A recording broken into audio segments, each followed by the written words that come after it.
పండగొచ్చినాదమ్మ పండగొచ్చినాది, అరే పండగొచ్చినాదమ్మ పండగొచ్చినాది, మా పల్లె పడుచుల పండగొచ్చినాది. పండగొచ్చినాది పండగొచ్చినాది, బతుకమ్మ సంబరాల సందడొచ్చినాది, సంబరాల సంబరాల సందడొచ్చినాది. పండగొచ్చినాది. మనమంతా ఎదురుచూస్తున్న బతుకమ్మ సంబరాలొచ్చేశాయి. నిజానికి ఇది పండగ అనే కంటే తెలంగాణ ప్రజల ఊపిరి అనటం సమంజసంగా ఉంటుంది.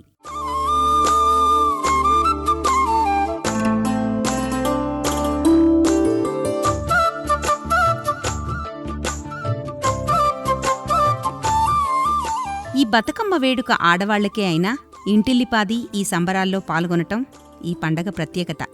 ఆశ్వయుజ శుద్ధ పాడ్యం ముందుగా వచ్చే అమావాస్యతో మొదలయ్యే ఈ పండుగ 9 రోజులు సాగి 9వ నాడు బతుకమ్మను సాగనంపుతారు. బతుకమ్మ పండగ ప్రకృతితో మమేకం అయిన సంబరం.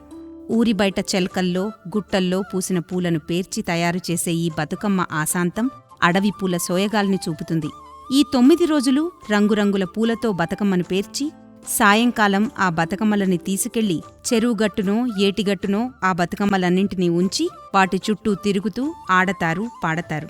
ఇలా 9 రోజులు అయిన తర్వాత ఆ బతుకమ్మలను నీళ్లలోకి వదులుతారు. బతుకమ్మ అనగానే ఒక తెలంగాణ సంస్కృతిని తెలియజేస్తుంది. ఈ పండగలకి ఇతరత్ర పండగలకి చాలా తేడా ఉంటుంది. ఒక రకంగా చెప్పాలంటే ఈ పండగతో పోలికలు ఉన్నటువంటి పండగలు వేరే ప్రాంతాల్లో కూడా ఉన్నాయి. ఆంధ్ర ప్రాంతంలో చేసుకునేటువంటి సంక్రాంతి సందర్భంలో ఆడుకునేటువంటి గొబ్బెమ్మలు, కేరళ వాళ్ళు ఆడుకునేటువంటి ఓనం పండగ, అదేవిధంగా లంబాడీలు చేసుకునేటువంటి తీజ్ పండగ, ఈ పండగ లాంటి పోలికలే ఉన్నప్పటికీ కూడా దీనికి చాలా ప్రత్యేకత ఉంది. ఒక గ్రామము, ఒక పట్టణం ఒకే ప్రాంతానికి చేరుకోగలిగినటువంటి పండగ ఇది. ఆడబిడ్డలందరూ ఒకే చోటికి చేరుకుంటారు. ఈ పండగకి ఇంకొక ప్రత్యేకత ఉంది. ఇవి నీళ్లు పోస్తే పోయాల్సిన అవసరం లేనటువంటి పూలతో పేర్చేటువంటి పండగ. గునుగు పూలు కావచ్చు, తంగేడు పూలు కావచ్చు, కట్ల పూలు కావచ్చు, వీటేవేటికి కూడా నీళ్లు పోయాల్సిన అవసరం లేదు. సహజంగా అడవిలో వాటంతట అవే పెరుగుతూ ఉంటాయి. అంటే ఒక రకంగా సహజమైన సౌందర్యాన్ని తెలియజేసే పండగ. పొత్తిళ్ళ నుండి పురుడు పోసుకొని పరిమళించినాయి ఎన్నెన్నో పువ్వులు, పరిమళించినాయి ఎన్నెన్నో పువ్వులు. ఉడమి పొత్తిళ్ళ నుండి పురుడు పోసుకొని పరిమళించినాయి ఎన్నెన్నో పువ్వులు, పరిమళించినాయి ఎన్నెన్నో పువ్వులు. బతుకమ్మ పేర్చే పద్ధతి కూడా భలే సృజనాత్మకంగా ఉంటుందని చెప్పాలి. బతుకమ్మ పేర్చడానికి అడవి పూలైన తంగేడు, గునుగు, ఇక బాటల వెంట పూసే రిక్కబంతి, గోరింట, రుద్రాక్ష ఇలాంటి పూలన్నీ తీసుకొస్తారు. తంగేడు పసుపు రంగులో ఉంటుంది. ఇక కావలసిన ఎరుపు, ఆకుపచ్చ, నీలం ఇలాంటి రంగురంగుల పూలను ఒక్క గడ్డి పువ్వుకి రంగులేసే తయారు చేస్తారు. ఇక ఇళ్ల ముందు పెరట్లల్లో పూసే రకరకాల పూలను అలంకరించి గుమ్మడి పువ్వును పైన గౌరమ్మగా పేర్చి బతుకమ్మను తయారు చేస్తారు. బతుకమ్మకు సంబంధించిన పాటల్లోనే ఈ విషయాలన్నీ పొందుపర్చారట పూర్వం వాళ్ళు. బతుకమ్మలో ఏమేమి పూలు పేరుస్తారు?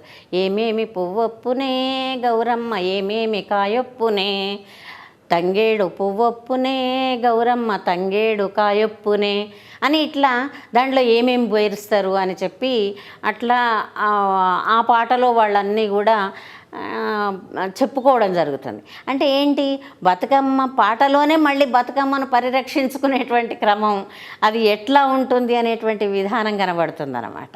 బతుకమ్మ సంబరం మొత్తం ఆ పాటల్లోనే ఉంది. ఒక జాతి ఆత్మను ప్రతిబింబించే విధంగా ఈ పాటలు జనాల నోళ్లల్లో తరతరాల నుంచి నాంతూనే ఉన్నాయని చెప్పాలి.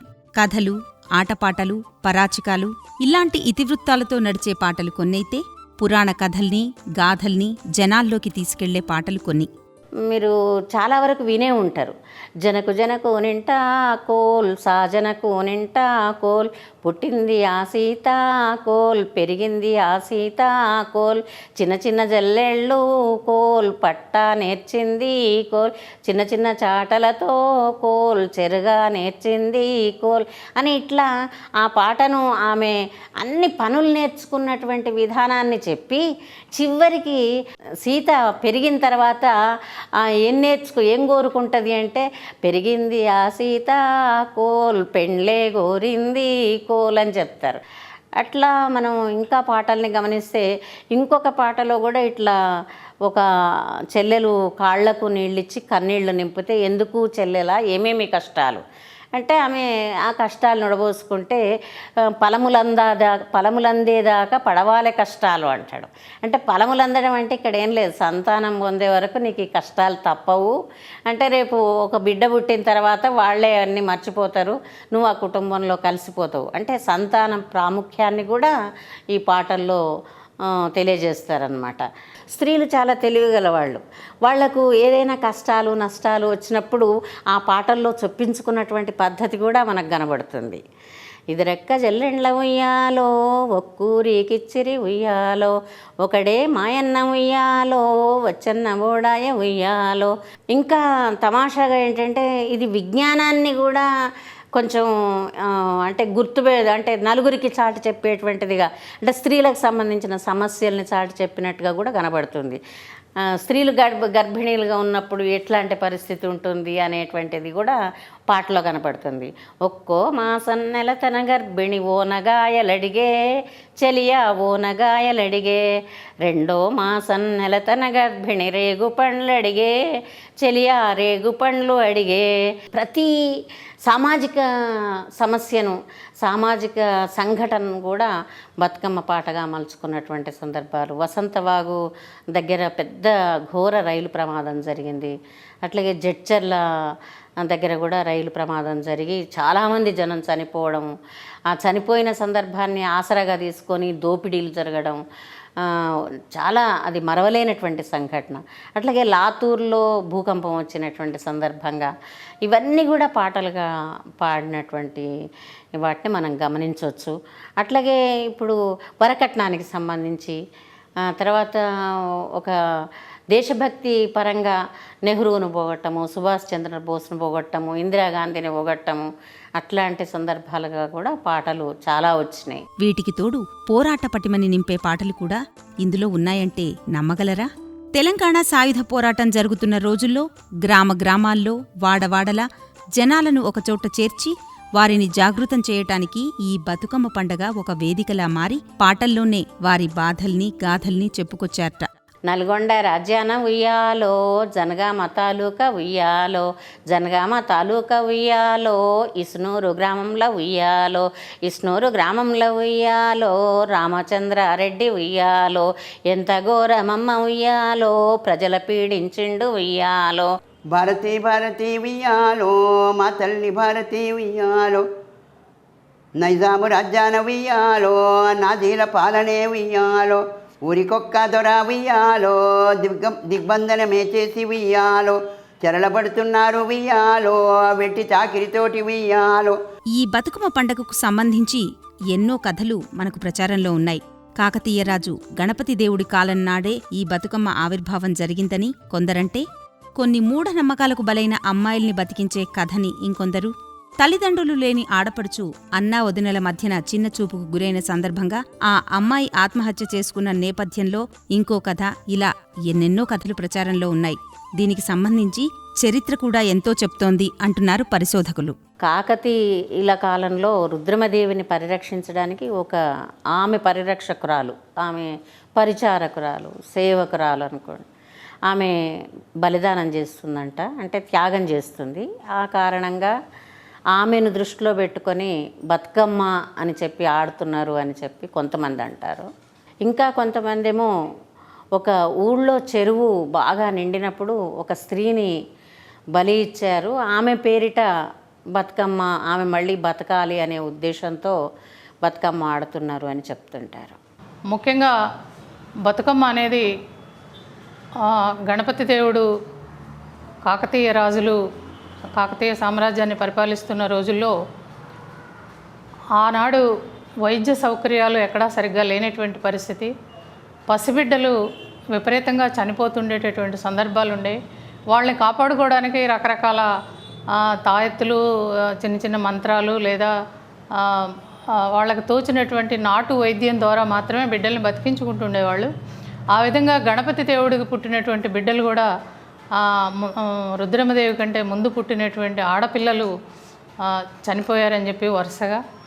ఆ తర్వాత రుద్రమదేవిని ఆమె కూడా చనిపోయింది అనుకొని తీసుకెళ్ళి ఆమెని ఒక దగ్గర పడుకోబెట్టి వాళ్ళు అంతిమ సంస్కారాలకు సంబంధించినటువంటి కార్యక్రమాలు జరుపుతున్న సందర్భంలో ఆమె బ్రతికింది అని చెప్పి మనకి హిస్టరీ చెప్తా ఉంది, చరిత్ర. దీన్ని పరిశీలించినప్పుడు సహజంగా చనిపోయారు అనుకున్న బిడ్డల్ని తీసుకెళ్ళి బయట చెట్లు పొదలు ఉన్నటువంటి ప్రాంతాల్లో చిలకల్లో ఖననం చేస్తారు. అక్కడ సహజంగా తంగేడు చెట్లు ఎక్కువగా ఉంటాయి. ఆ తంగేడు చెట్టు దగ్గర బహుశా కింద పడుకోబెట్టకుండా చెట్లు ఆకులన్నీ కోసి కొమ్మలు విరిచి కింద వేసి దాని మీద పడుకోబెడుతుంటారు. అలా పడుకోబెట్టినప్పుడు ఏమైనా ఆ బిడ్డకి ఆ పూల నుంచి వచ్చినటువంటి యాంటీబయాటిక్ అది సోకటం, అప్పటికే వైద్యం లేదు కాబట్టి ఆమె చనిపోయింది అని నిర్ధారించుకోకుండా తీసుకెళ్ళి ఉండొచ్చు.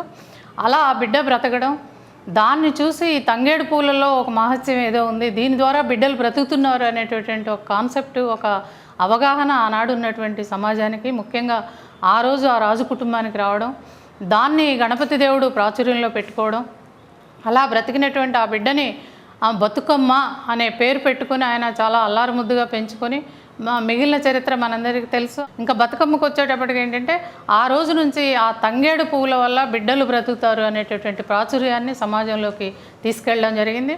అట్లాగే రాజులు తాము ఏది నమ్ముతారో, తమ కుటుంబాల్లో ఏది పండుగగా స్వీకరిస్తారో, ఏ ఉత్సవాలు జరుపుకుంటారో ఆ ఉత్సవాలు ప్రజలందరినీ జరపమని చెప్పి పిలుపునిచ్చే సంస్కృతి కూడా ఆనాడు ఉండేది. ఆ విధంగా ఈ బతుకమ్మ ఉత్సవాల్ని రాజుగారు నిర్వహించడం వల్ల మిగతా గ్రామాల్లో కూడా ఆ ఉత్సవాల్ని జరుపుకునేటటువంటి సాంప్రదాయం వచ్చింది. ఆ విధంగా బతుకమ్మ అనేది మొదట తంగేడు పువ్వులతోనే ప్రారంభమైంది. దాదాపు నా చిన్నప్పటి వరకు కూడా తంగేడు పువ్వులు మాత్రమే బతుకమ్మకు ఉపయోగించేవాళ్ళు. అట్లా ఆ బతుకమ్మ సంబరాలని ఆడపిల్ల యొక్క బ్రతుకుకి, ఆడపిల్ల యొక్క అభివృద్ధికి సూచికగా మనం బతుకమ్మని ఈనాడు వరకు కూడా సమాజంలో ముందుకు తీసుకురావడం జరిగింది. గడ్డి గోరంట పూలు, గునక గన్నేరు పూలు, తల్లి తంగేడు పూలు, గోగు పువ్వులు, తల్లి తంగేడు పూలు, గోగు పువ్వులు. గడ్డి గోరంట పూలు, గునక గన్నేరు పూలు, తల్లి తంగేడు పూలు, గోగు పువ్వులు, తల్లి తంగేడు పూలు, గోగు పువ్వులు. కట్ల కల్వా పూలు, పొన్నారు ద్రాక్ష పూలు, మెండుగా పూసేను మందార పువ్వులు, మెండుగా పూసేను మందార పువ్వులు. ఇవాళ ఈ పండుగను ఎంతో వైభోగంగా అన్ని వర్గాల వాళ్లు జరుపుకోవడం చూస్తున్నాం. కానీ ఒకప్పుడు కేవలం దొరల గడీల్లో కొన్ని అగ్రవర్ణాల వాళ్ల నడుమనే ఈ బతుకమ్మ పండగ జరిగేదిట. క్రమక్రమంగా ప్రజల తిరుగుబాటు, తెలంగాణ గడ్డపై స్వేచ్ఛా గాలులు సోకినాక ఈ సంబరాలు అన్ని వర్గాల్లోకి విస్తరించాయి. మేము పుట్టేనాటికే ఈ బతుకమ్మ చాలా ఎక్కువగా ఆడుతూ ఉన్నారు. కానీ మా పోరాటంలోకి పోయిన తర్వాత మాకు స్పృహకొచ్చింది ఏమిటి అంటే, అది దొరల గడీల ముందరనే ఆడుతున్నారు.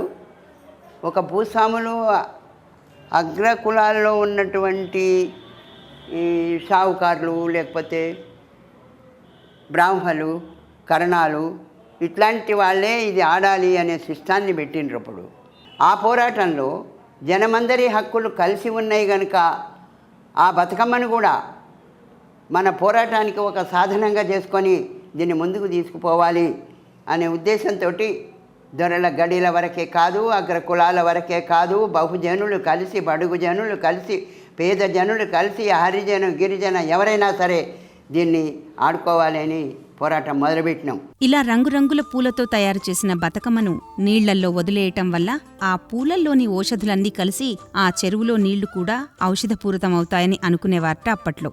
బతుకమ్మను ఒకచోట ఉంచి చుట్టూ తిరిగి ఆడి పాడటంలో స్వేచ్ఛా వాతావరణం నెలకొని నచ్చిన పాటలు పాడుకోవడం, నచ్చినట్టు కోలాటాలు ఆడుకోవడంలో భావస్వాతంత్ర్యం పొందినట్టుగా అనిపిస్తూ ఉంటుంది ఆడవాళ్లకి. మొత్తంగా ఈ బతుకమ్మ పండగల్లో అత్తారింటి నుంచి వచ్చిన ఆడపిల్లలంతా ఒకే చోట చేరి కబుర్లు చెప్పుకోవటం, వదినా మరదళ్లు వేళాకోళాలాడుకోవటం, పాత స్నేహితుల్ని కలవటం ఇవన్నీ కూడా ఈ ఒక్క పండగ వల్లే సాధ్యమవుతాయి. ఒకరోజో 2 రోజులో కాదు, మొత్తం 9 రోజుల పాటు సాయంత్రాలు స్వేచ్ఛగా ఆడుతూ పాడుతూ తిరిగే ఆడపిల్లల్ని ఈ బతుకమ్మ పండగలో తప్ప మరెక్కడా చూడమేమో. ప్రకృతికి దగ్గరగా పల్లెపడుచుల గుండె లోతుల్లోంచి వచ్చే సంబరాల పాటలు, సరదాల ఆటలే ఈ బతుకమ్మ పండుగలు. ఒక జాతి సంస్కృతి మొత్తాన్ని, సంప్రదాయ స్వరూపాన్ని ఆశాంతం ప్రతిబింబింపజేసే ఈ పండుగని జరుపుతూ తెలంగాణ సంస్కృతిని పరిరక్షించుకుందాం. ఆటపాటల బతుకమ్మ వేడుకలో మనమూ చేయి చేయి కలుపుదాం. అడుగు అడుగు వేస్తూ సంబరాలు సాగిద్దాం.